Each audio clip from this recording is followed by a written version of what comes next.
భారత్పై మరోసారి అమెరికా అధ్యక్షుడు డొనాల్డ్ ట్రంప్ విరుచుకుపడ్డాడు. భారత్ రష్యా మధ్య వాణిజ్యాన్ని దెబ్బకొట్టేందుకు మరో సంచలన నిర్ణయం తీసుకున్నారు.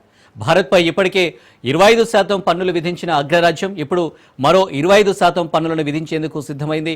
ఈ విధంగా బుధవారం వైట్ హౌస్ నుంచి ఓ ప్రకటన వెలువడింది. దీంతో మొత్తంగా భారత్పై 50% టారిఫ్ పన్నులను అమెరికా అధ్యక్షుడు డొనాల్డ్ ట్రంప్ విధించినట్లయింది.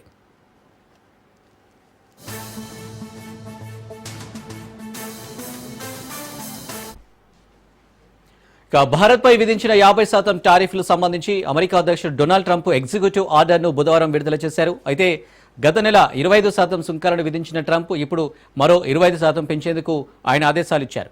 ఇప్పటికే పెరిగిన 20% పన్నులు ఇవాల్టి నుంచి అమలు అవుతుండగా తాజాగా విధించిన మరో 25% టారిఫ్లు ఆగస్టు 27 నుంచి అమలు కానున్నాయి. అయితే ఇప్పటికే రవాణాకు సిద్ధమైన వస్తువులపై ఈ అదనపు సుంకాలు వర్తించవని ట్రంప్ స్పష్టం చేశారు. అదేవిధంగా సెప్టెంబర్ 17 తేదీ ముందు వరకు భారత్లో దిగుమతి చేసుకునే వస్తువులపై తాజాగా విధించిన 25% పన్నులు వర్తించవని ఆయన స్పష్టం చేశారు.